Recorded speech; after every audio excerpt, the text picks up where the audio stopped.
Once you've created a custom table in ACT, the next step is to populate that table with fields. In this video, I want to show you how to create and edit fields for your custom tables, as well as set up security for fields that contain sensitive data. To create a field in custom tables, go to your Custom Tables menu and select Manage Custom Tables. This opens the Manage Custom Tables window.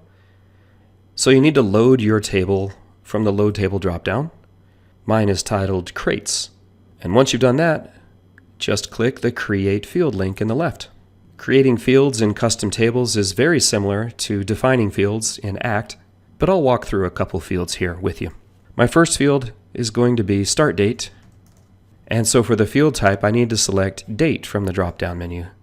In the Additional Settings area, you can generate history on field change if you want, or just click Next, and then click Next again to create this field.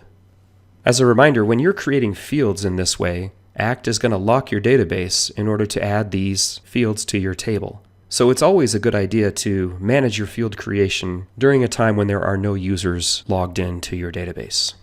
All right, I'll click Finish, and now we can see that my first field has been created. I'm going to create one more field, and I'll title it Frequency. I want this field to represent the frequency of deliveries for this Crate subscription service. This is going to be a character field, and I do want to generate history whenever this subscription type is changed. And I also want to use a drop-down list. I'm going to create this drop-down list since it doesn't already exist in my ACT database, so I'll click Manage Drop-Down Lists. And now I'll click Create Drop-Down List, and I'll just call it Frequency.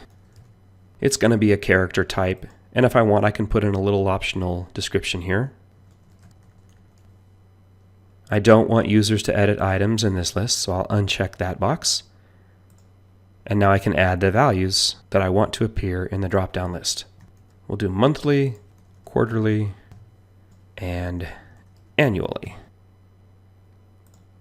Now I can close this window and select my frequency drop-down list from the list there.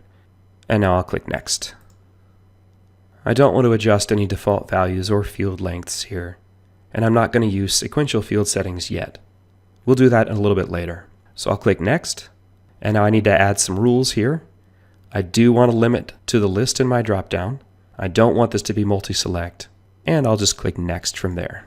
And Next again to create this new field. Once that's finished, I'll click Finish, and now I have two new fields that I've created: Start Date and Frequency.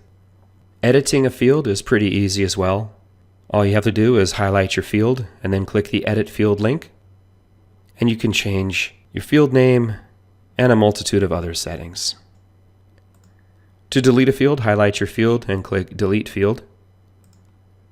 ACT will always ask you if you're sure you want to do this. Once you've deleted a field like this, it cannot be undone.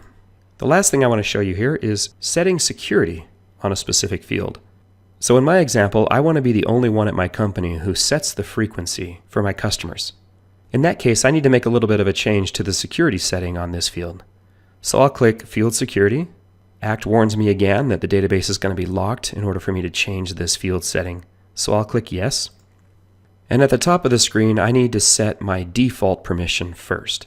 I want the default permission for all users to be read-only access. I don't want them to be able to change that field setting. So I'll click Yes to verify. And now all the users in my system have read-only access. I can now set specific permission overrides in this area, either individually or by teams.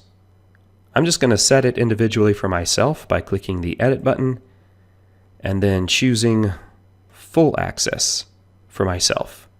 I'll click Apply and OK, and now we can see that I have full access while everybody else is read-only.